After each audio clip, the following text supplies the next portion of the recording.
നമസ്കാരം. ആഗ്രഹങ്ങളില്ലാത്ത മനുഷ്യരുണ്ടാകുന്നതല്ല. ഒരുപക്ഷെ നമ്മുടെ ജീവിതത്തിൻ്റെ എല്ലാം അടിസ്ഥാനം തന്നെ ആഗ്രഹങ്ങളും സ്വപ്നങ്ങളുമെല്ലാം ആണ്. നമ്മുടെ ആഗ്രഹങ്ങൾ എന്തു തന്നെയായാലും അത് നടന്നു കിട്ടാൻ നമ്മൾ ചെയ്യേണ്ട ഒരു വഴിപാടിനെ കുറിച്ചാണ് ഇന്ന് ഞാൻ പറയാൻ പോകുന്നത്. ഇത് നിങ്ങൾ കേൾക്കാനിടയായത് തന്നെ ഈശ്വര നിമിത്തം കൊണ്ടാണെന്ന് മനസ്സിലാക്കേണ്ടതാണ്. നിങ്ങൾ നാളിതുവരെയായും മനസ്സിൽ കൊണ്ടു നടന്ന ഏതാഗ്രഹവും ഇതിലൂടെ നേടാൻ കഴിയും.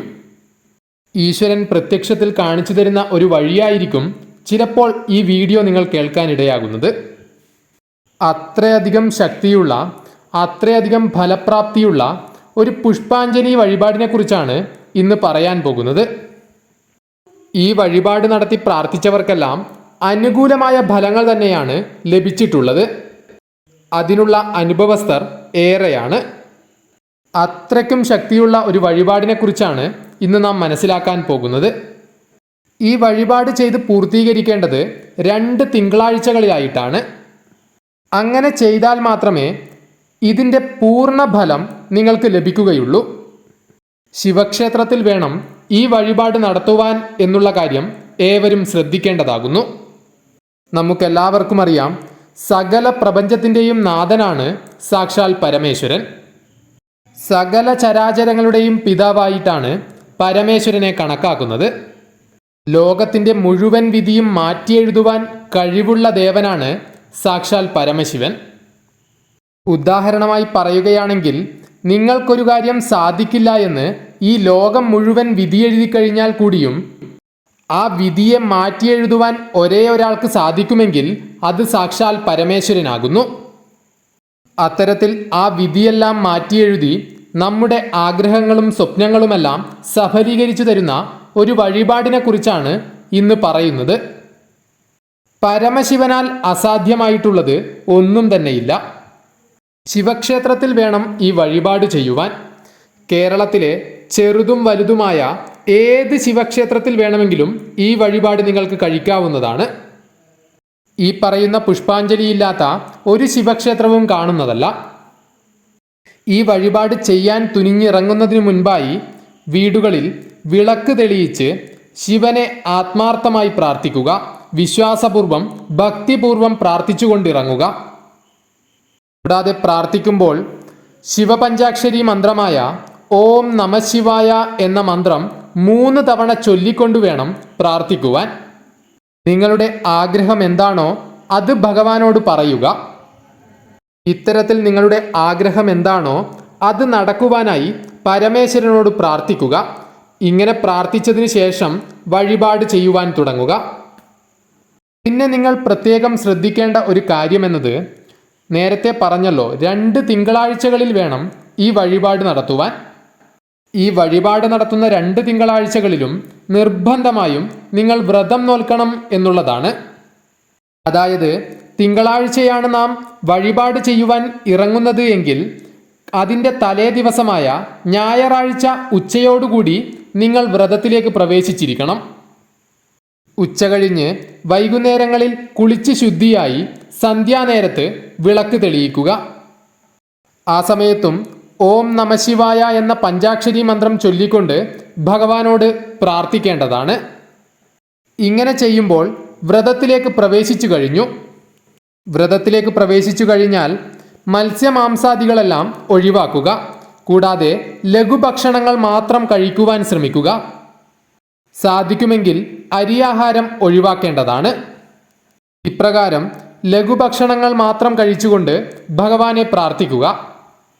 ഇപ്രകാരം വ്രതം നോറ്റുകൊണ്ട് പിറ്റേ ദിവസം പോയി ഈ വഴിപാട് ചെയ്യുക. ഞായറാഴ്ച ഉച്ചതിരിഞ്ഞും തിങ്കളാഴ്ച പൂർണ്ണമായും വ്രതം നിൽക്കേണ്ടതാണ്. മത്സ്യമാംസാദികളും മറ്റ് ലൗകിക കാര്യങ്ങളെല്ലാം ഒഴിവാക്കിക്കൊണ്ടുവേണം നിങ്ങൾ വ്രതം നോൽക്കുവാൻ. വ്രതം നോൽക്കുന്ന കാലയളവിൽ ഭഗവാനെ മാത്രം മനസ്സിൽ ധ്യാനിക്കണം.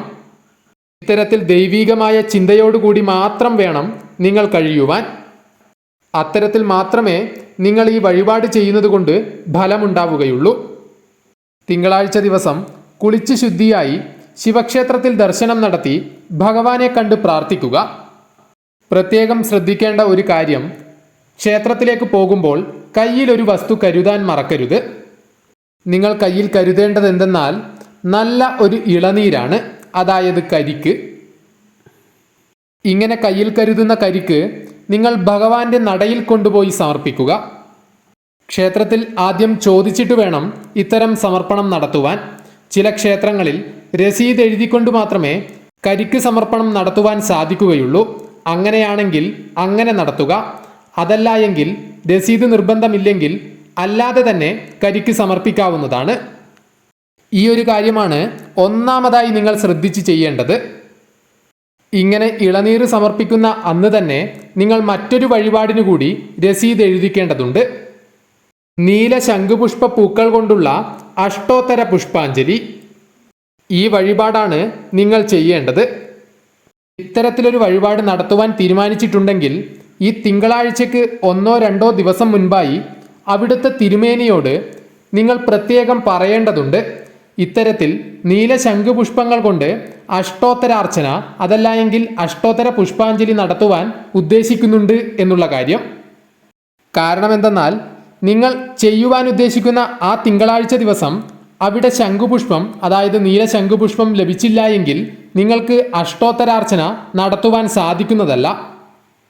അതിനാൽ തന്നെ ഇത്തരമൊരു വഴിപാട് ചെയ്യുന്നുണ്ടെങ്കിൽ അത് നേരത്തെ തന്നെ ആ ക്ഷേത്രത്തിലെ തിരുമേനിയോട് ധരിപ്പിക്കേണ്ടതാണ്. അല്ലെങ്കിൽ ചിലപ്പോൾ നിങ്ങൾ നടത്താൻ ഉദ്ദേശിക്കുന്ന ആ ദിവസം അത് നടക്കണമെന്നില്ല. കാരണം പുഷ്പങ്ങളുടെ ലഭ്യതക്കുറവ് തന്നെയാണ് ഈ പറഞ്ഞു വരുന്നത്. ഇപ്പറഞ്ഞ കാര്യം 1-ാമത്തെ ആഴ്ചയാണ് നിങ്ങൾ ചെയ്യേണ്ടത്, അതായത് 1-ാമത്തെ തിങ്കളാഴ്ച. 1-ാമത്തെ ആഴ്ച ഇളനീർ സമർപ്പണവും നീല ശംഖുപുഷ്പങ്ങൾ കൊണ്ടുള്ള അഷ്ടോത്തര പുഷ്പാഞ്ജലിയുമാണ് നിങ്ങൾ നടത്തേണ്ട വഴിപാട്. ഇനി ബാക്കി വരുന്ന ദിവസങ്ങളിൽ, അതായത് ചൊവ്വ, ബുധൻ, വ്യാഴം, വെള്ളി, ശനി ദിവസങ്ങളിൽ നിങ്ങൾ വ്രതം നോൽക്കേണ്ട ആവശ്യമില്ല.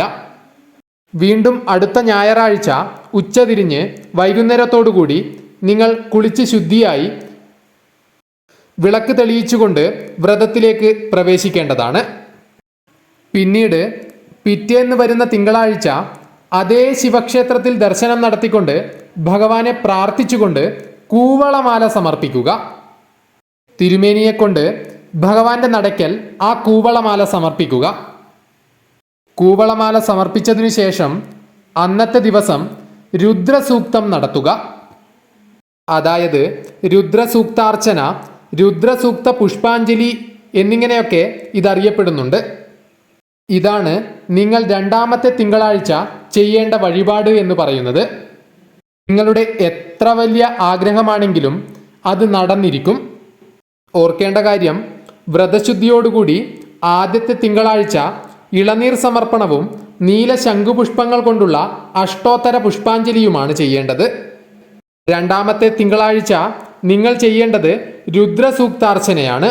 കൂടെ കൂവളമാല സമർപ്പിക്കണം എന്നുള്ള കാര്യവും ഓർക്കേണ്ടതാകുന്നു. ഇങ്ങനെ ചെയ്യുകയാണെങ്കിൽ നിങ്ങൾ ആഗ്രഹിച്ച കാര്യങ്ങൾ എന്തും ഭഗവാൻ തന്നെ നടത്തി തരുന്നതാണ്. ഇത് 100% തെളിഞ്ഞ കാര്യം തന്നെയാണ്. അതായത് ഒരുപാട് ഭക്തർക്ക് അനുഭവമുള്ള കാര്യമാണ് ഈ പറഞ്ഞത്. അതിനാൽ തന്നെ എല്ലാവർക്കും മംഗളം ഭവിക്കട്ടെ എന്ന് ആത്മാർത്ഥമായി പ്രാർത്ഥിക്കുന്നു. ഏവരും പരമേശ്വരനിൽ വിശ്വാസമർപ്പിച്ചുകൊണ്ട് ഈ വഴിപാട് ചെയ്തു നോക്കുക. പരീക്ഷണാർത്ഥം ചെയ്യുവാൻ ആരും ശ്രമിക്കേണ്ടതില്ല. നിങ്ങൾക്ക് ആഗ്രഹം നടക്കണമെങ്കിൽ ശിവഭഗവാനിൽ വിശ്വാസമുണ്ടെങ്കിൽ മാത്രം ഈ വഴിപാട് ചെയ്യേണ്ടതാണ്.